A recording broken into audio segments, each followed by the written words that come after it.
पहली बार जब जीते थे वो भी चिपॉक में जीते थे। पहली बार जब जीते थे तो मैं कैप्टन था। 6 साल बाद वापस केकेआर में आना और पहली बार मेंटरशिप करना और उसी वेन्यू पे टूर्नामेंट तीसरी बार जीतना, उससे बेहतर फीलिंग क्या आ सकती है। It's a great feeling because मैं I can't express it in words कि मैं किस तरीके की what am I feeling right now. Because उस टूर्नामेंट में आप जीत के जाते हैं तो आप definitely you start feeling really really good about yourself. नहीं, शाहरुख भाई अपनी ज़िंदगी में बहुत सक्सेसफुल रहे हैं और बहुत सक्सेसफुल रहेंगे भी। कि रासेल हो गए, सुनील नारायण हो गए, ये इंटेग्रल पार्ट बन चुके हैं केकेआर के। इनकी आइडेंटिटी है केकेआर। एक विश्वास था हमारे को हमारे बॉलिंग अटैक पे और उसी तरीके से बॉलिंग अटैक ने परफॉर्म करके भी दिखाया। मुझे अभी भी याद है कि 2012 में जब सुनील नारायण पहली बार आईपीएल में आए थे तो जयपुर में आए थे और मुझे याद है इतना शाय था कि उसने पूरे लंच में एक भी बात नहीं बोली और पहला क्वेश्चन जो उसने मुझसे पूछा था, ये बोला कि क्या मैं अपनी गर्लफ्रेंड को आईपीएल में बुला सकता हूँ। अगर ऐसे मोमेंट्स एंजॉय नहीं करेंगे तो फिर आप क्या चीज़ एंजॉय करेंगे। हार के जीतने वाले को बाजीगर कहते हैं, लेकिन जो सिर्फ 3 लॉसेस के बाद आईपीएल ट्रॉफी जीत जाए उसे केकेआर कहते हैं। और आज हमारे साथ है इस जीत की खुशी दिलाने वाले एक important piece of the puzzle, the one the only Gautam Gambhir. Thank you. So we've been speaking to you throughout the journey of IPL, पर आज तो exclusive interview with the mentor of KKR only on Sportskeeda Cricket. Yeah, absolutely, because मुझे नहीं पिछले 2 महीने में सिर्फ एक प्रेस कॉन्फ्रेंस करी। So I think this is going to be exciting.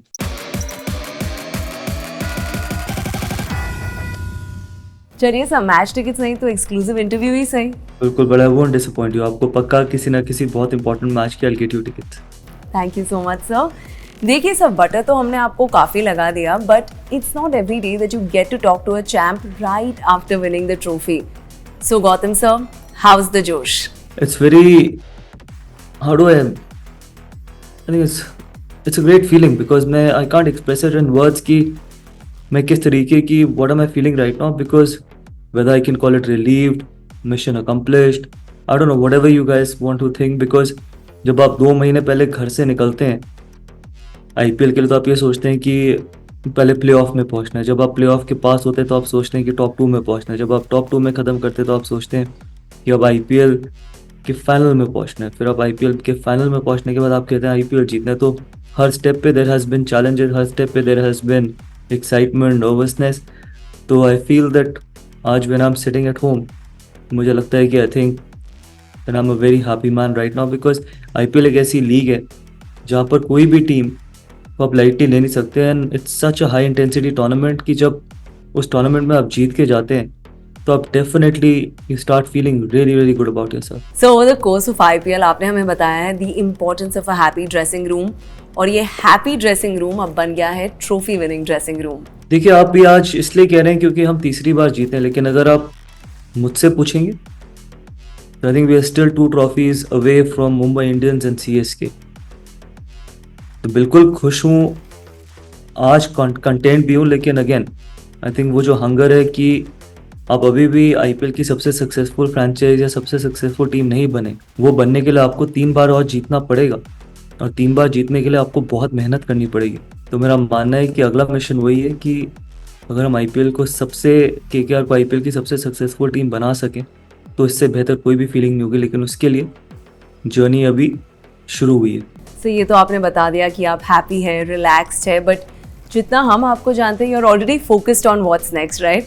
Not today, because IPL सिर्फ फिजिकली एग्जॉस्टिंग नहीं है बट मेंटली ज़्यादा एग्जॉस्टिंग है। और आप वो रियलाइज़ करते हैं जब टूर्नामेंट खत्म हो जाता है। आप टूर्नामेंट के बीच में रियलाइज़ इसलिए नहीं करते क्योंकि हर दिन you have to look forward to something. कभी मैच आप हारते हैं तो अगला मैच जीतना है, जीतते तो उसका अगला मैच जीतना है। लेकिन जब टूर्नामेंट खत्म हो जाता है देन यू रियलाइज़ कि 2 महीने का वो स्ट्रेस, क्योंकि आप फिजिकली थकते नहीं हैं। फिजिकली अगर आपको अपनी थकान दूर करनी है तो आप जिम में ट्रेनिंग कर सकते हैं। जब आप मेंटली थकते हैं वो आप रियलाइज़ करते हैं आईपीएल के बाद। तो आज अगर आप मुझसे पूछेंगे तो yes, mentally exhausted. So sir, how are you going to recharge? अब आईपीएल भी खत्म हो गया है, what's next? Look, for me, what next is the vacation with my girls and my wife. I think looking forward to it because वो एक ऐसी चीज़ है जब आप रिजुवेनेट होके आ सकते हैं, जब आप बिल्कुल क्रिकेट के बारे में नहीं सोचें या किसी और चीज़ के बारे में ना सोचें। प्लस जब आप अपनी फैमिली के साथ टाइम स्पेंड करते हैं उससे बेहतर क्या चीज़। The best way to recharge, नहीं?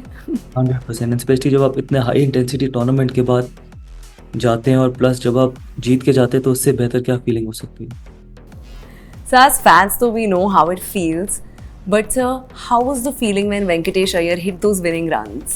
तो क्वाइट इमोशनल, बिकॉज इमोशनल इसलिए नहीं कि हम वो टूर्नामेंट जीते, इमोशनल इसलिए क्योंकि पहली बार जब जीते थे वो भी चिपॉक में जीते थे, पहली बार जब जीते थे तो मैं कैप्टन था, 6 साल बाद वापस केकेआर में आना और पहली बार मेंटरशिप करना और उसी वेन्यू पे टूर्नामेंट तीसरी बार जीतना, तो बहुत सारी आपकी जो पास्ट मेमोरीज हैं वेन्यू की। उस टाइम पे वेन्यू ये अलग तरीके का हुआ करता था, स्टेडियम का जो डिज़ाइन था वो अलग था, पर सेम जगह पे जाके तीसरी बार जीतना, उससे बेहतर फीलिंग क्या आ सकती है।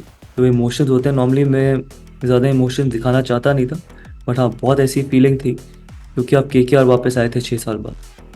तो वो जो नॉस्टैल्जिक फीलिंग, वो फीलिंग जो आपको आपके पास्ट में लेके जाती है, तो फिर एक्सप्लेन करना बहुत मुश्किल है वो।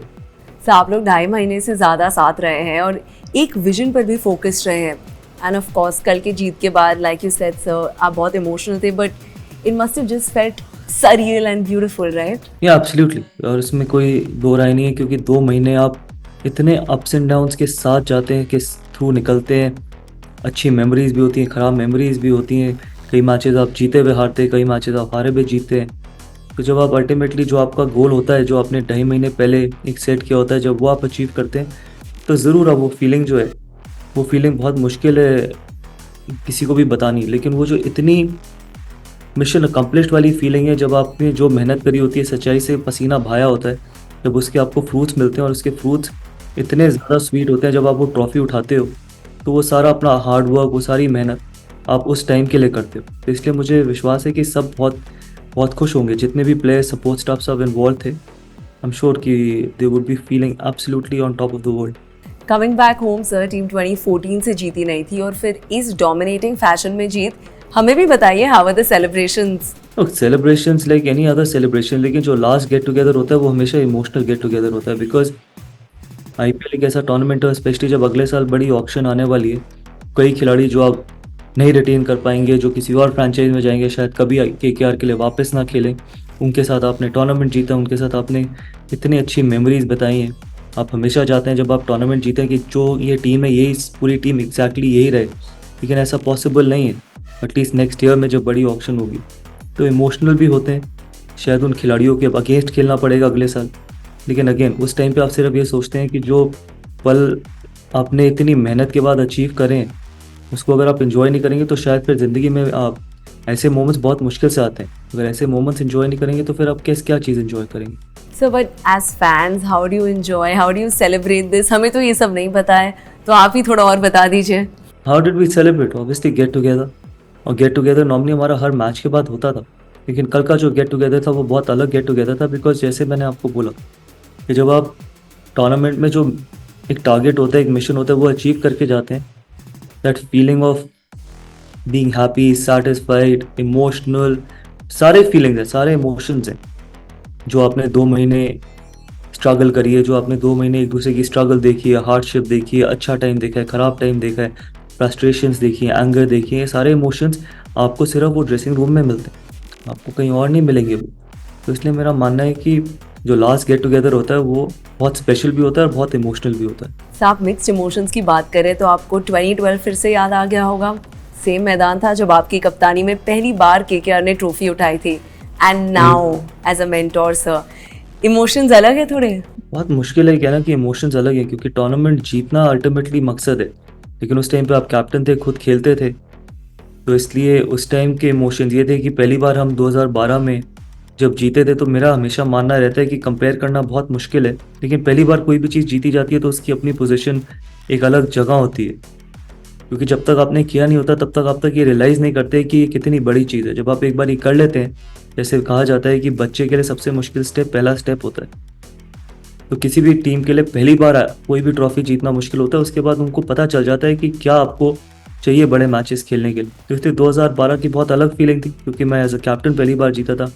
2024 की और ऐसी अलग फीलिंग है क्योंकि मैं एज अ मेंटोर पहली बार जीता हूँ। तो दोनों की फीलिंग्स को आप एक दूसरे से कंपेयर नहीं कर सकते, अचीवमेंट ज़रूर कंपेयर कर सकते हैं। But sir, which is your favorite IPL victory? 2012, 2014 या 2024? No, I just mention that 2012, और सिर्फ ये नहीं क्योंकि मैं कैप्टन था, इसलिए क्योंकि हम पहली बार जीते थे।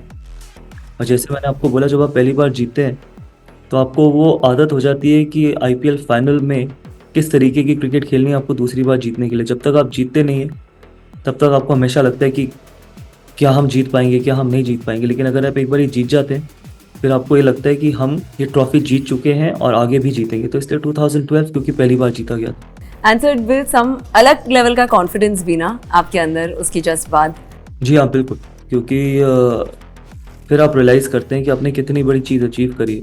जब तक आप वो ट्रॉफ़ी उठाते नहीं हैं तब तक आपको लगता नहीं है कि आपने कितनी बड़ी चीज़ अचीव करी है। इसलिए 2012 के बाद लोगों का आउटलुक भी केकेआर की तरफ बिल्कुल बदला था, क्योंकि हम आईपीएल चैंपियन बन चुके थे।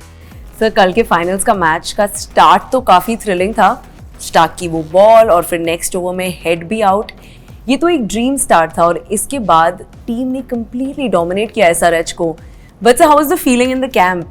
Very confident. देखिए, स्टार्क हो, बाकी जितने भी खिलाड़ी खेले हैं, और आई थिंक इस आईपीएल में हमारी एक ऐसी टीम है जिसने सबसे कम चेंजेस करे हैं पूरे टूर्नामेंट में। तो सिक्योरिटी देना बहुत ज़रूरी है। और कभी भी कोई डाउट नहीं था कि हमारे को कि अगर किसी का दिन ख़राब भी हो गया है कि हमने उसको रिप्लेस करना है, क्योंकि सिक्योरिटी देना बहुत ज़रूरी है। और एक विश्वास था हमारे को हमारे बॉलिंग अटैक पे, और उसी तरीके से बॉलिंग अटैक ने परफॉर्म करके भी दिखाया है। सर आपने हमारे साथ ही बोला है कि एक प्लेयर तो चाहता है कि हर मैच ही वन साइडेड हो, लेकिन फाइनल को आपकी टीम ने इतना वन साइडेड बना दिया, ये तो फैंस ने कभी नहीं सोचा था। नहीं, अगर आप हमारे नज़रिए से पूछेंगे वी आर हैप्पी, क्योंकि हम इतने नेल बाइटिंग मैचेस खेल चुके हैं, हम एक और नहीं खेल सकते थे। हमारे इतने मैचेस लास्ट ओवर तक गए हैं, we are happy. Because ultimately आप कोई भी मैच खेले जाते हो, आप ये नहीं सोचते कि इसको क्लोज मैच होना चाहिए, आप ये सोचते हो कि आप अपनी एक गेम को लेके आओ। और इससे बेहतर दिन क्या हो सकता है जब हम पूरे टूर्नामेंट अपनी बेस्ट गेम फाइनल में लेके आए। तो एब्सोल्युटली सर। इनफैक्ट अगर हम सेलिब्रेशंस की बात करें तो वसीम सर ने अपने शो पे बताया कि लास्ट विन के टाइम उन्होंने चम्मक छल्लों पे काफ़ी डांस किया। तो कल सर आपने कौन से गाने पे डांस किया? देखिए, आप गलत आदमी से पूछ रहे हैं। ना मैं डांस कर सकता हूँ, ना मैं गा सकता हूँ, लेकिन हाँ दूसरों को डांस करते हुए देख ज़रूर सकता हूँ और उसको एंजॉय कर सकता हूँ, और वो मैंने ज़रूर किया। इनफैक्ट हमने शाहरुख सर का इंटरव्यू देखा, उन्होंने बताया कि जब भी वो आप लाइक टीम मीटिंग्स में जाते थे तभी वो बस उनका मेन मोटिव था कि जीजी को डांस कराने का। नहीं, शाहरुख भाई अपनी ज़िंदगी में बहुत सक्सेसफुल रहे हैं और बहुत सक्सेसफुल रहेंगे भी। लेकिन एक जगह जहाँ पर वो अनसक्सेसफुल हैं वो इस चीज़ में कि वो मुझे डांस नहीं करा पाए, और मुझे लगता है आगे आने वाले समय में भी इस जगह पे वो सक्सेसफुल नहीं हो पाएंगे, क्योंकि मैं एक्चुअली डांस और गाना गा ही नहीं सकता। अच्छा सर, अगर डांस नहीं तो कुछ तो बात हुई आपकी किंग खान से, वो कितने खुश थे? देखिए, टूर्नामेंट जीतने के बाद आप बात करने को कुछ रह नहीं जाता, क्योंकि 2 महीना आपने जो बात की होती है वो टूर्नामेंट जीतने की करी होती है। और जब आप बात करते हैं तो उस बात का कोई महत्व नहीं है। महत्व सिर्फ उस ट्रॉफी का है। जब वो ट्रॉफी आपके हाथ में होती है, जब वो फीलिंग आपके हाथ में होती है कि आपने आईपीएल जीता है, उससे बड़ी बातचीत क्या हो सकती है। तो आप ऐसे मोमेंट्स में ऐसी फीलिंग को ऑब्जॉर्व करने देना चाहते हैं, रादर देन कि सिर्फ बातों से इस फीलिंग के ऊपर कहीं ना कहीं कुछ चीज़ कोट करना चाहते हैं। इसलिए टूर्नामेंट जीतने के बाद कोई भी ऐसी बात नहीं हुई। वेरी सिंपल, हैप्पी, और वो हैप्पीनेस ही सबसे बड़ी टॉक है। सर हमने भी वो हैप्पी मोमेंट्स देखे, there were beautiful visuals. Shahrukh sir हर प्लेयर से मिल रहे थे और उनकी एक अलग बॉन्ड थी हर प्लेयर के साथ। या एब्सोल्युटली। और इसलिए भी क्योंकि इतना इमोशनल कनेक्ट रहा है उनका इस टीम के साथ। इतने लंबे समय तक टीम रही, अप्स एंड डाउन देखे हैं, बहुत ख़राब सफ़र भी देखा है, बहुत अच्छा सफ़र भी देखा है। तो जब आप इतना ख़राब सफ़र देखते हैं तो फिर अच्छे सफ़र को आप ज़रूर एंजॉय करना चाहते हैं, और बॉन्ड होना भी चाहिए। एज एन ओनर आप एज एन ओनर बिहेव नहीं करना चाहते, आप as a team member behave करना चाहते हो। ज़रूरी नहीं है कि आप ओनर है तो आप ओनर की तरह ही बिहेव करिए। आप इनफैक्ट एक प्लेयर की तरह बिहेव कीजिए, क्योंकि प्लेयर्स बहुत इनसिक्योर और ऐसे प्रोफेशन में जहाँ पर ड्रॉज जज होते हैं और जहाँ पर कोई रीटेक्स नहीं है। और जब आपके ओनर को ये पता है कि कोई रीटेक्स नहीं है, आप कितने हाई इंटेंसिटी और प्रेशर के प्रोफेशन में, तो ऑब्वियसली वो बॉन्ड रहना बहुत ज़रूरी है। वैसे सर आपके लिए तो डबल सेलिब्रेशंस है, क्योंकि मैनचेस्टर यूनाइटेड ने एफए कप जीत लिया और केकेआर ने आईपीएल की ट्रॉफी। एक्चुअली मैं 25 को यही सोच रहा था जब वो मैच खत्म हुआ था कि काश ऐसा हो जाए कि 25 और 26 को मैनचेस्टर यूनाइटेड और केकेआर जीते, और एग्जैक्टली वैसी ही स्क्रिप्ट लिखी गई। तो इससे ज़्यादा मैं क्या खुश हो सकता हूँ। एब्सोल्युटली सर मुझे आपसे ये भी पूछना था कि 12 मई से 20 मई के बीच जो एक तरीके का रेस्ट मिला था टीम को, क्या उससे भी कुछ फ़ायदा हुआ था? I don't think so. हम इनफैक्ट मैचेस खेलना चाहते थे, क्योंकि अगर कुछ भी होता तो हमारे को ये लगता कि कहीं हम रस्टी तो नहीं है, क्योंकि पहले प्लेऑफ के मैच में हम 11 दिन के ब्रेक के बाद जा रहे थे। और इतने हाई इंटेंसिटी टूर्नामेंट में आप बिना 11 दिन के ब्रेक के बाद इतना बड़ा मैच खेलने नहीं जा सकते। प्लस बट अगेन, जिस तरीके से खिलाड़ियों ने परफॉर्म किया और स्विच ऑन रहे, आपको उनकी तारीफ करनी पड़ेगी, क्योंकि बहुत आसान हो सकता था हमारे लिए कि स्विच ऑन होने में टाइम लगता। अगर ऐसे टूर्नामेंट में स्विच ऑन होने में टाइम लगेगा तो शायद गेम आपसे इतनी दूर चली जाएगी कि आप वापस अपनी तरफ लेके आ ही नहीं पाएंगे। वैसे सर देखा जाए तो केकेआर की ऑलमोस्ट सेम टीम ही है since the last mega auction, but इस बार परफॉर्मेंस अलग ही रहा है। So what has changed this season?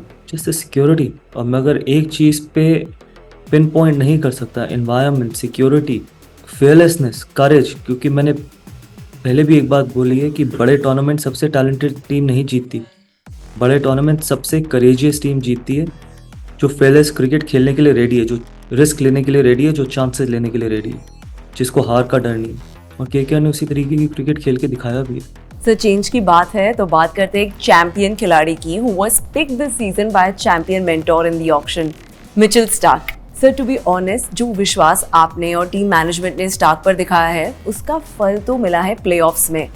अब तो पूरे सोशल मीडिया पे उनकी वो ऑक्शन बिड वाली जो क्लिप है वो वायरल हो गई है। देखिए, कोई मैटर नहीं करता लोग क्या बोलते हैं उनके बारे में, कोई मैटर नहीं करता कि सोशल मीडिया पे क्या बोला जाता है। और इसमें कुछ गलत मानना भी नहीं चाहिए, क्योंकि जो एक्सपर्ट्स हैं वो आपकी परफॉर्मेंस पे आपको जज करेंगे, वो उनका प्रोफेशन है। सोशल मीडिया आपको हर चीज़ पे जज करेगी। मेरा मानना है कि जो उस ड्रेसिंग रूम में आपके बारे में सोचा जाता है, जो उस ड्रेसिंग रूम में आपको कहा जाता है और जो उस ड्रेसिंग रूम में आपको फील कराया जाता है, वो सबसे ज़्यादा इंपॉर्टेंट है। और हमारे को कोई भी डाउट नहीं था कि मिचेल स्टार्क इस टूर्नामेंट में हमारे लिए एक्स फैक्टर नहीं बनेंगे। हमारे को हमेशा था कि वो हमारे एक्स फैक्टर हैं और सही वक्त पे वो एक्स फैक्टर बनेंगे। और उससे बड़े दो मैचेस क्या हो सकते हैं, क्वालिफायर 1 एंड फाइनल्स। दोनों ही मैचेस में उनकी गेंदबाजी देखी। इसलिए मैं कहता हूँ कि जो बड़े प्लेयर होते हैं वो ऐसी ओकेजन्स की वेट करते हैं, दे थ्राइव ऑन दीज ओकेजन्स। और पैसा ना पैसा ये इरेलेवेंट है हमारे लिए। सिर्फ मिचेल स्टार्क की बॉलिंग या सिर्फ वो पैसा इंपॉर्टेंट नहीं था हमारे लिए। मिचेल स्टार्क ओवरऑल इस टीम में क्या ऐड करता है वो इंपॉर्टेंट था। इसलिए उस ड्रेसिंग रूम में उनकी क्या इज्जत है, उस ड्रेसिंग रूम में उनके बारे में क्या सोचा जाता था, वो बहुत ज़रूरी था। डेफिनेटली सर, वो बहुत ही फिनोमिनल रहे हैं इस सीजन, बट काफ़ी लोगों ने उन्हें क्रिटिसाइज किया और फिर उसके बाद उनकी अच्छी परफॉर्मेंस के बाद उनकी तारीफ भी करने लग गए। इनफैक्ट जब मैंने वसीम सर को ये पूछा था तब वो इन लोगों को गिरगिट बुला रहे थे। देखिए, ये एक्सपर्ट्स का काम है और इसमें बुरा मानने की कोई ज़रूरत नहीं है। ऑनेस्टली मैं आपको बताऊं तो एक्सपर्ट्स आपको रोज़ आपकी परफॉर्मेंस पे जज करेंगे। अगर आज आप 0 बनाओगे तो वो आपके बारे में ख़राब बोलेंगे, अगर आप 100 बनाओगे तो वही लोग आपके बारे में अच्छा बोलेंगे।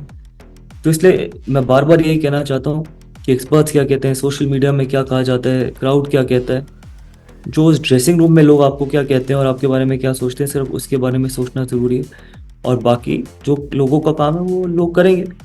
कई लोग कम क्रिटिसाइज़ करते हैं, कई लोग ज़्यादा क्रिटिसाइज़ करते हैं, वो उनकी अपनी नेचर या फिर उनकी अपने थॉट प्रोसेस है। लेकिन उस ड्रेसिंग रूम में आपने एक भी ऐसा दिन नहीं था कि जहाँ मिचेल स्टार्क को आपने कभी ऐसा फील कराया हमने कि उनकी शुरुआत उतनी अच्छी हुई नहीं जितनी होनी चाहिए थी।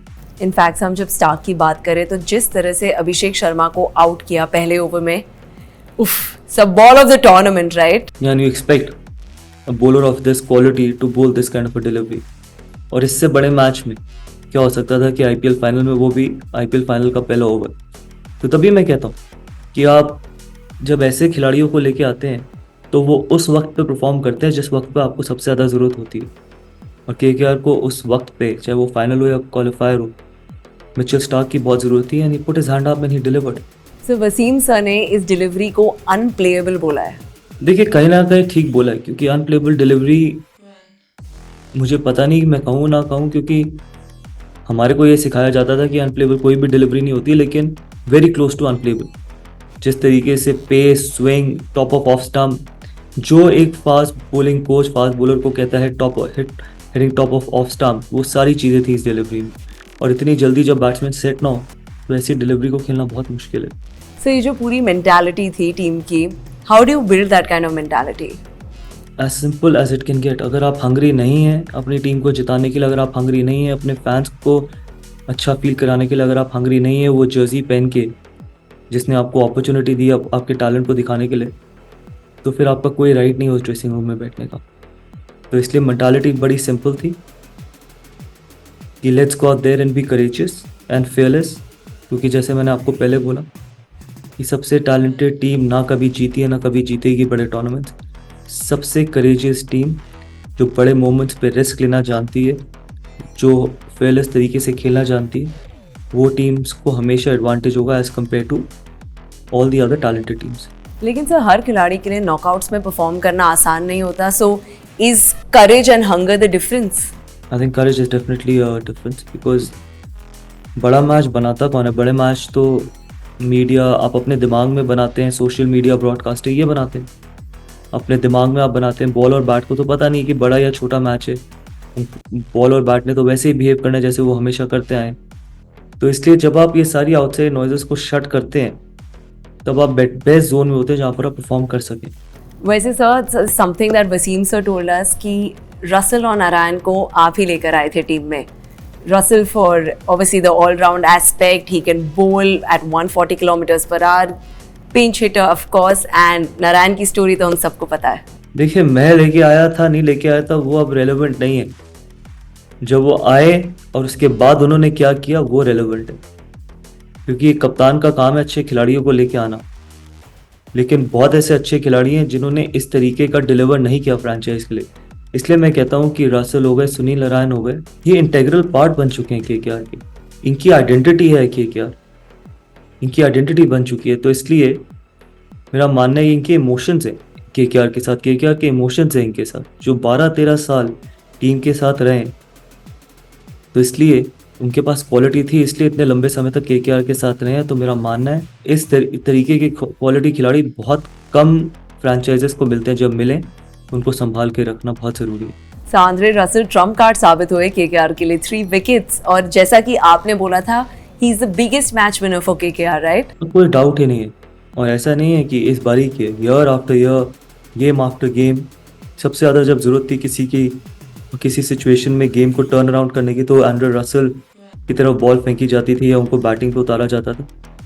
तो इसलिए इस तरह के खिलाड़ी हैं और इसलिए इतने लंबे समय तक केकेआर के लिए खेलें। और मुझे विश्वास है कि अभी आगे आने वाले समय में आप और उनसे ऐसी तरीके की परफॉर्मेंसेस देखेंगे। लेकिन सर हम रसल की बॉलिंग की उतनी बात नहीं करते, लेकिन इस बार पर्पल कैप की लिस्ट में वो 4th नंबर पर है, 19 विकेट्स इन 15 मैचेस।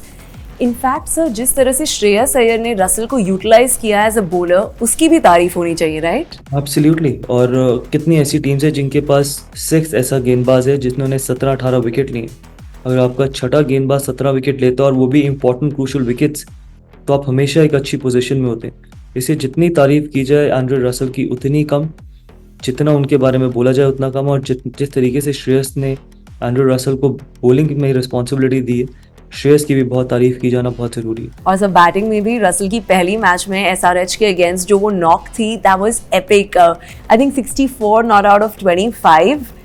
सर ये पूरे सीजन के बाद तो ऐसा लगता है that Dre Russ would be a serious threat for all the teams in the T20 world cup. देखिए, he will always be a serious threat because उस तरीके का खिलाड़ी है वो, चाहे वो बैटिंग हो बॉलिंग हो, जिस तरीके की पावर है। और West Indies will always be a huge threat to all the other teams because West Indies के पास वो हर चीज़ है जो उनको एक चैंपियन साइड बना सकती है। सर थोड़ा इमोशनल भी दिखे थे ये जीत के बाद, पता चलता है कि how much this franchise means to all of you all. उस तरीके का रिलेशनशिप भी रहा, चाहे आप मेरी बात कर लीजिए, रायन टेंडुलकर की बात कर लीजिए, रसल की, सुनील नारायण। आप इतने लंबे समय तक फ्रैंचाइज के साथ रहे हैं, आपने इतने अप्स एंड डाउन देखे हैं, आपने इतनी अच्छी फीलिंग्स को महसूस की है, तो वो इमोशंस आ ही जाते हैं। ऐसा नहीं है कि जब ये कहा जाता है फ्रैंचाइज क्रिकेट में ज़्यादा इमोशंस खिलाड़ी रखते नहीं हैं, आज एक टीम में कल दूसरी टीम में, लेकिन 12-13 साल जो फ्रैंचाइज के साथ रहते हैं उनके इमोशंस बन ही जाते हैं। और फ्रैंचाइज को भी आपको क्रेडिट देना पड़ेगा जिस तरीके से फ्रैंचाइज ने खिलाड़ियों को ट्रीट किया। एग्जैक्टली सर, क्योंकि हमने उनका एक इंटरव्यू भी देखा जहाँ उन्होंने बोला था कि जितना केकेआर ने उनमें इन्वेस्ट किया है उतना तो उनकी खुद की कंट्री ने भी नहीं किया है। And now he said that I owe them an IPL trophy, और आज वो वादा पूरा कर दिया उन्होंने। देखिए, ऑनेस्टली ही ओज नथिंग टू केकेआर बिकॉज जो वो कर चुके हैं वो बहुत कम खिलाड़ियों ने फ्रैंचाइज के लिए किए। लेकिन अगर आंद्रे रसल ने ये बात बोली है कि I owe a trophy to KKR, he is done that for KKR. But I feel that वो कोई प्रेशर नहीं था। और केकेआर जो आंद्रे रसल के लिए किया, आई थिंक तभी मैंने बोला कि फ्रेंचाइज ने भी खिलाड़ियों के लिए बहुत किया। तो it's a very very good relationship, it's a relationship which is build on trust and more importantly which is build on respect as well. तो इसलिए जब आप ऐसा करते हैं तो वो खिलाड़ी भी आपके लिए दैट एक्स्ट्रा माइल जो जाने की ज़रूरत होती है वो फ्रेंचाइज के लिए जाते हैं। सर नारायण की बात करें तो most valuable player of the tournament का अवार्ड मिला उन्हें, तीसरी बार MVP का खिताब अपने नाम किया है नारायण ने। देखिए मैं क्या बोल सकता हूँ, अगर उनको ये मोस्ट वैल्यूबल प्लेयर का अवार्ड नहीं भी मिलता वो KKR के लिए तब भी मोस्ट वैल्यूबल प्लेयर ही थे। आप सिर्फ उनके स्टार्ट्स के साथ स्टार्ट्स को देख रहे हैं, 500 के पास रन, 17-18 जितनी भी विकेट हैं, लेकिन ये टूर्नामेंट से पहले भी वो KKR के सबसे मोस्ट वैल्यूबल प्लेयर। जिस तरीके का उनके पास गेंदबाजी है, जिस तरीके का बैटिंग में टैलेंट था, सिर्फ उन्होंने उस टैलेंट को दुनिया को दिखाया है। तो I am sure, I think आगे आने वाले समय में अभी बहुत कुछ आप देखना ज़रूरी है सुनील नारायण की तरफ से, बिकॉज सुनील नारायण में अभी भी बहुत कुछ देने की क्षमता है इस फ्रेंचाइज को और वर्ल्ड क्रिकेट को। So all the fans are waiting. Yes, that's why I said कि वो ऑलरेडी हमारे लिए मोस्ट वैल्यूबल प्लेयर थे। IPL ने ज़रूर उनको अवार्ड दिया, लेकिन KKR के लिए जिस तरीके की उनकी परफॉर्मेंसेज रही है, मतलब उससे ज़्यादा आप क्या बात कर सकते हो। उनकी परफॉर्मेंसेज ही ऐसी हैं कि उससे इसके अलावा बात करी जानी भी नहीं चाहिए।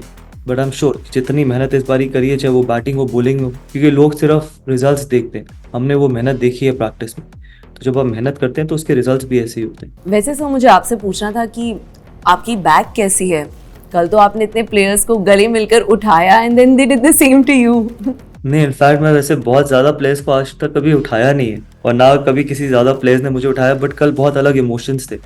कल इमोशंस इसलिए भी थे क्योंकि मेरा सुनील नारायण, मेरा एंड्रे रसेल का 6 साल बाद रीयूनाइट होना, कि 6 साल बहुत लंबा समय होता है। 6 साल तक हम एक साथ थे नहीं। रायन टेंडिश, काते का, बाकी जो खिलाड़ी हैं इनको मैं बहुत लंबे समय तक जानता हूँ, उनके साथ वापस खेल। तो इसलिए इमोशंस जीतने के बाद इस तरीके के होते हैं और इन्हीं चीज़ों के लिए तो आप क्रिकेट खेलते हैं। ऑल्सो सर कल देश विदेश की सारी लड़कियों का भी दिल थोड़ा तो दुख गया, आपको शाहरुख सर का वो फोरहेड किस जो मिल गया। What a moment that was. What moment? I think it's just the emotion, it's just the pure emotions, because वो फीलिंग सिर्फ आप महसूस कर सकते हैं, बता नहीं सकते। दैट फीलिंग ऑफ वननेस, और मैं इसके बारे में क्या एक्सप्लेन करूँ। आई थिंक वो फीलिंग, वो एक्शन ही ऐसा है जिसके बारे में जितना कम बोला जाए उतना ज़रूरी है कि जो भी आप कहोगे इसके लिए कम है, but it's just pure emotions. Exactly sir, in that full emotional sphere बहुत ही यूनाइटेड लगी team, from support staff two players and just everyone involve with the club. तो सर आज कुछ स्टोरीज बताइए क्लब की जो हमें पता ना हो। ऐसी कोई भी स्टोरी नहीं है क्लब की जो आपको पता ना हो। सिर्फ ये स्टोरी है क्लब की कि जैसा हमने एटमॉस्फेयर ड्रेसिंग रूम में रखा था, जिस तरीके की फ्रीडम दी थी बच्चों को, जिस तरीके की फ्रीडम दी थी हर खिलाड़ी को, चाहे वो डोमेस्टिक हो, इंटरनेशनल हो, सीनियर हो, जूनियर हो, सब एक ही तरीके से ट्रीट हुए थे। सबको फ्रीडम थी अपने आप को एक्सप्रेस करने की, सिर्फ ऑन द फील्ड नहीं, ऑफ द फील्ड भी। तो इसलिए उससे बेहतर स्टोरी कुछ भी नहीं हो सकती। और स्टोरी सिर्फ खिलाड़ियों की और सपोर्ट स्टाफ की नहीं है। स्टोरी वो नेट बॉलर्स, वो मैस्योज, फिजियोज, ट्रेनर्स, जो लोग हमारे आइस बॉक्स में आइस भरते हैं, जिन्होंने फील्डिंग कराई है, जिन्होंने बैटर्स को हज़ारों थ्रो मारे, वो उन सबको इज्जत देना ज़रूरी था। तो इससे बड़ी स्टोरी कुछ नहीं। आप सिर्फ कप्तान को ट्रॉफी उठाते हुए देखते हैं या वो 25 खिलाड़ियों को उस पोडियम पे देखते हैं, लेकिन एक्चुअली ये ट्रॉफी उन सब लोगों ने जीती है जिन्होंने कभी ना कभी किसी ना किसी वक्त पे इस फ्रेंचाइज के लिए कंट्रीब्यूट किया। फॉर एग्जांपल, किसी ने हमारा सुबह 4 बजे लगेज उठाया तो उसकी भी तो नींद खराब हुई होगी। कभी हमारे को जिसने एयरपोर्ट पे बोर्डिंग कार्ड्स दिए। तो ये सारे लोग जो जिनकी अचीवमेंट्स है, जिनके काम नहीं बताए जाते, तो ये सभी बनाते हैं KKR, सिर्फ खिलाड़ी या सपोर्ट स्टाफ नहीं।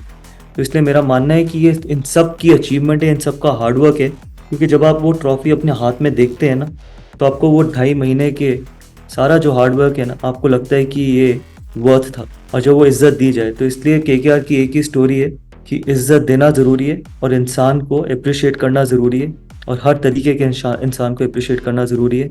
उसका स्तर देख के अप्रिशिएट करना ज़रूरी नहीं। सो ये जो पूरी स्टोरी थी उसमें फैंस ने एक की मोमेंट भी उठाया है, स्पेशली कल से फैंस ने आपको और नारायण दोनों को स्माइल करते हुए देख लिया। सर इससे तो पता चलता है कि एक आईपीएल ट्रॉफी जीतना मिनिमम रिक्वायरमेंट है आप दोनों को स्माइल करता हुआ देखने के लिए। मैं सही बोल रही हूँ ना सर? Probably yes. और बहुत सिमिलर कैरेक्टर्स भी हैं हम दोनों, और सिमिलर कैरेक्टर्स के साथ बहुत हमारे इमोशंस भी हैं। मुझे अभी भी याद है कि 2012 में जब सुनील नारायण पहली बार आईपीएल में आए थे तो जयपुर में आए थे, और मुझे याद है हम प्रैक्टिस पे जा रहे थे तो मैं एक्चुअली नीचे कॉफ़ी शॉप में लंच कर रहा था। मैंने सुनील नारायण को बोला कि कम ज्वाइन फॉर लंच। वो इतना शाय था कि उसने पूरे लंच में एक भी बात नहीं बोली, और पहला क्वेश्चन जो उसने मुझसे पूछा था ये बोला कि क्या मैं अपनी गर्लफ्रेंड को आईपीएल में बुला सकता हूँ। फर्स्ट वो थी, एंड आई थॉट कि और इतना पूरे सीजन चुप रहता था। लेकिन आज आई थिंक हम हर तरीके की बात कर सकते हैं क्रिकेट के अलावा, जो मतलब हर तरीके की। He is like a brother to me. मतलब मैं उस I don't see him like a friend, I don't see him like a teammate, I see him like a brother. मतलब आज अगर मेरे को ज़रूरत हो या उसको ज़रूरत हो, I think we are just one call away, and that's the relationship we build.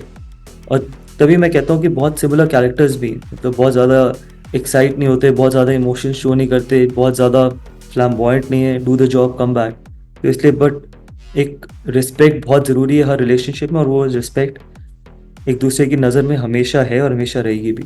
Sir fans ने तो इस ब्रदरहुड को थोड़ा बहुत देख भी लिया when you lifted Narine and then Narine lifted you. At least for fans that was like the closest that we could understand your bond. See we go a long way as well. मतलब हमने खराब time भी देखा है, हमने अच्छा time भी देखा है, हमने 2 ट्रॉफीज भी देखी है, मैंने सुनील नारायण को बैन होता हुआ भी देखा है, मैंने सुनील नारायण को रीमॉडल करता हुआ अपना एक्शन भी देखा है, मैंने सुनील नारायण की स्ट्रगल्स देखी है, सुनील नारायण ने मेरी स्ट्रगल्स देखी हैं 2014 की। तो जब आप इतना कुछ एक दूसरे के करियर में देख चुके होते हैं, और वो भी एक टूर्नामेंट में, तो फिर वो बॉन्ड बन ही जाता है। तो वो बॉन्ड सिर्फ बातों से नहीं बना है, वो बॉन्ड एक दूसरे की स्ट्रगल्स को देख के बना है, एक दूसरे की स्ट्रगल्स के साथ खड़े होके बना है। जब एक कोई स्ट्रगल कर रहा हो तो दूसरा आदमी उसके साथ जब खड़ा होता है तो उससे बॉन्ड बनता है। तो इसलिए मेरा मानना है कि चाहे मेरा जब खराब टाइम था तो Sunil was next to me, उसका जब खराब टाइम था तो I was next to him, और इन्हीं चीज़ों से बॉन्ड बनता है। और वो बॉन्ड सिर्फ क्रिकेट तक नहीं रहता, वो क्रिकेट से बहुत बड़ा हो जाता है। Thank you so much for your time Gautam sir, this was amazing fun. इतनी सारी स्टोरीज बताई आपने, इतने सारे इनसाइट्स दिए and some heart warming things too. And this was match ki baat, the show for the fans, of the fans and by the fans. Sir did you have a good time? Yeah, I loved it. Thank you so much. Part 2 of this chat coming soon.